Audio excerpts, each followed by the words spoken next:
How good was it just to get right on the good side of things after Tuesday night? I think it was. I think it was a lot better. I mean, I think we played better baseball, a little more present, played better catch, pitched better, got big hits in big moments. Even pitched out of a jam where we probably made an error. Stayed back on a ground ball, but I thought it was really a lot better on Tuesday for sure. Is it, I guess in a way, good when to look up, and as bad as the stretch has been over the last 2 weeks for you guys, you're still in first place and there's a ton to play for here coming up. Oh, there's no doubt about that. I mean, you look at it's more about winning and learning and trying to teach these guys how to stay in a moment of learning, of the process of taking it one pitch at a time, just trying to win innings, trying to stay in that process as we go through a difficult time. There's always going to be peaks and valleys as you go through a season, and there's always going to be injuries, and I think that's the biggest thing we've got to continue to grow in is Jason Walk's gotten more at bats. Is it going to help his future for our program? Absolutely. When Spikerman comes back in the future, he's going to be more ready to play coming off the bench. I think we kind of started on Sunday. I think we played a little bit better. We were more present on Sunday when we got beat, and guys coming off the bench, Rocco coming off the bench getting a hit, Jackson Willis coming off the bench getting a hit to sustain the rally. I think that was huge. I think that kind of led into Tuesday of us playing a lot better. How similar is Braden and Grant, just in terms of the style of pitcher? Braden Carmichael and Grant Stevens. They're a little bit similar. I think Braden was a guy that had 2 to 3 pitches, where Grant has 4. I think the velocity is the same, the presence is the same, how they go about their business is the same, how they work at it is the same.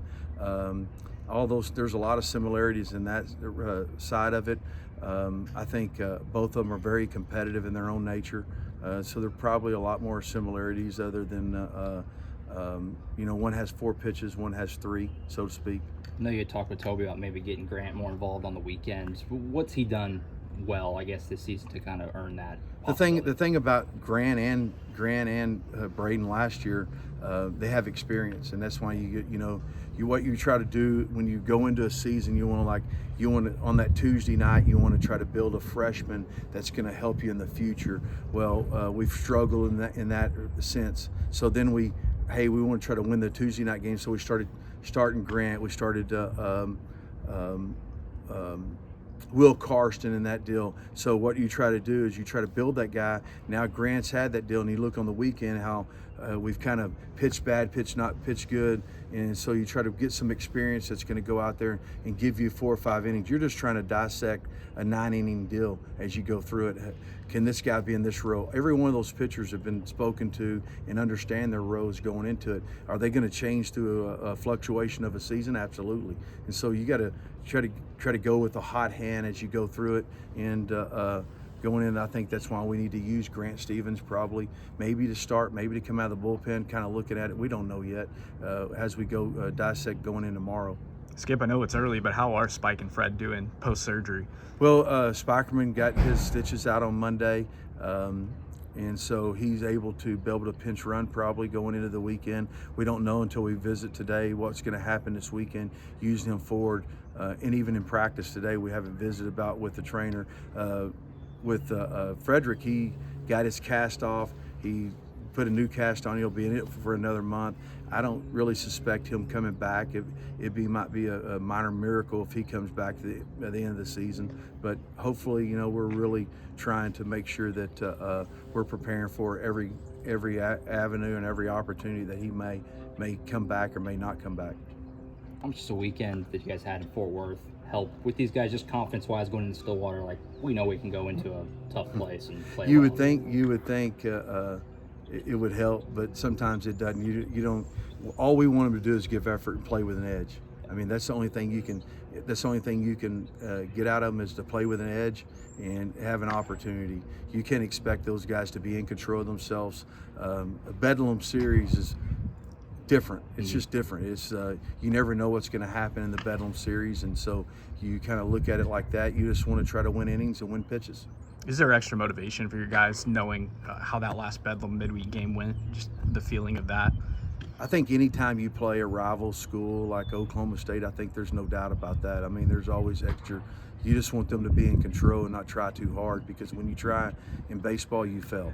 You just want them to understand, hey, I want to see the pitch really well. I want to anticipate the ball. I want to know where I'm throwing the ball, all those things. You want to try to preach about the process as much as you can. You know, the grit's are going to be there. They're going to be competitive. You just want to make sure they're in control of themselves when they're in that competitive mode and not out of control.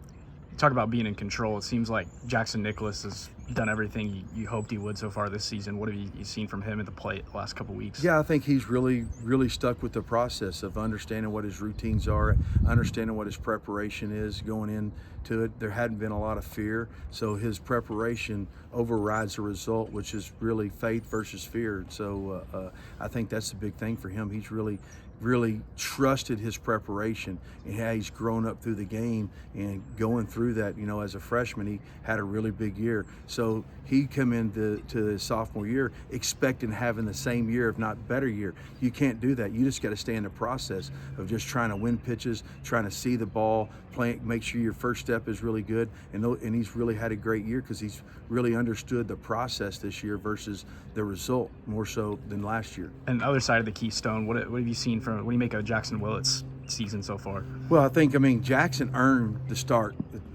shortstop at the University of Texas or University of Oklahoma, because what he did was he led our team in the fall.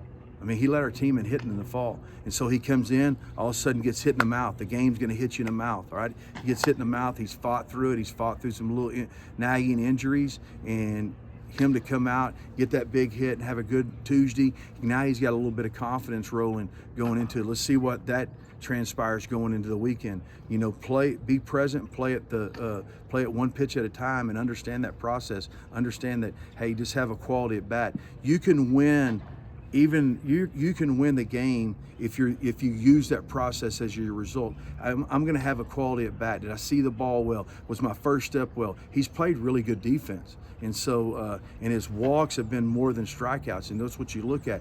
Your on base percentage is really good, and so that's his win. He can't look at, man, I went 0 for 4 and let that beat him up and take away from other things. Even though he struggled offensively, it hadn't taken away from his defense. That's what you look at.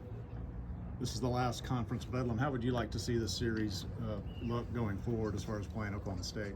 Well, I mean, it's a bit above me how I'd like to see the series, that we go 3-0 and we throw 3 shutouts in a row. But you can't do that. I mean, you just go out there and you got to play it one pitch at a time. Moving forward, there's no doubt. I mean, it's a great rivalry. It's a great place. Those two universities are big. You got half the state that's fighting for Oklahoma State. You got half the state that's fighting for OU. I mean, that's what it's about. I mean, that's what it's about. And I think moving forward, I'd like to schedule them once a week. I mean, you're going to get better. It's a great program. Have you had talks with Josh at all about that? We visit a little bit about it, but we don't spend our time talking about those things. You know, it's more so of we're really just trying to see who's going to start, who's not going to start. You know, like moving the game up or moving the game back or whatnot. Tuesday was OU Giving Day. And I saw lots of people on Twitter talking about supporting your team. Just as you move to the SEC, which are usually like heavily funded NIL programs, how important is that support for your team and for your program? Well, I mean, we're going into a totally different animal. I mean, you look at the SEC baseball. I mean, you're looking at big crowds. I mean, it's going to be a lot different. And when they're given, they got to know. I just want to make sure that everybody understands what we're going into. We're prepared to do it as a baseball team, you know. And so what we've got to continue to do is keep growing the support. Our fans have been unbelievable this year. Even the way we've played, they've been. I mean, I think last Sunday there might have been a fist fight in the stands. You know, I mean, that's how passionate they were. So our fans are great. We have one of the best fan bases in the country, and we got to continue to grow in this environment. And the arena that we're walking into is it's going to be a fun arena. I mean, they've really. I look at it as SEC football and SEC baseball. I mean, it's a great opportunity for us for sure, and a great opportunity for our university. In the same vein of SEC baseball, obviously with the conference transition comes more travel, more charter flights, I assume. And I spoke to President Harris yesterday just about how getting those improvements for Max Westheimer Airport is big for spring ports like baseball, who sometimes have to fly out of Oklahoma City. Walk me through the impact of that and what that means for this program moving forward. Well, getting charter flights into places you can't get to on time, and I don't know. I haven't really thought about that too much. I'm really trying to stay in the present, but I think those things have been talked about, and they're going to continue to talk about. You're going to have to do that, because what happens is you bring in a kid, you're recruiting a kid, and let's say another SEC school is recruiting that young man, and they're saying, hey, we charter all the flights going into it. Those guys make decisions on that. Unfortunately, they make young men make decisions on materialistic things instead of development. I mean, you just look at our development process over since I've been here. I mean, you look at the pitchers that have been drafted, you look at where they've been drafted, the money they've signed for. I mean, it's been incredible, and the development side of it. And we're going to continue to look at that versus any other thing. I mean, we're going to continue. This is our development program. This is what we're selling, our development program. You just look at that over anything else, and so all those things are really big, and it helps the kid, and it makes those guys understand they're better prepared walking into when they take a charter flight versus getting delayed, getting this and getting in there late. A charter flight gets you in there faster. They're prepared better to play the game versus not prepared. It's all those entities are going to be looked at for sure through our baseball program. Does it help to have a regional airport like Max Westheimer to fly out of? Absolutely, there's no doubt about that. I mean, when we all of our postseasons, we've chartered everywhere we went. When we went to Omaha, we chartered all the way there, and it helped us immensely. How often do you guys fly out of OKC in comparison to Norman? And if you can't answer that, that's perfect. Every time except for postseason. Given Todd's extensive SEC experience, how big is having him to inform the beast, as you call it, that you guys are getting ready to walk into? Well, I think that's huge. I mean, he's been there and done that. He's coached in it, and he's recruited in it, and I think those things are going to be huge when he goes out and finds a player. We're still going after the same guys. We're going after guys that are athletic, guys that get after it, the guys that have the intangibles, the guy that plays with his head and his heart, and he's passionate about what he does.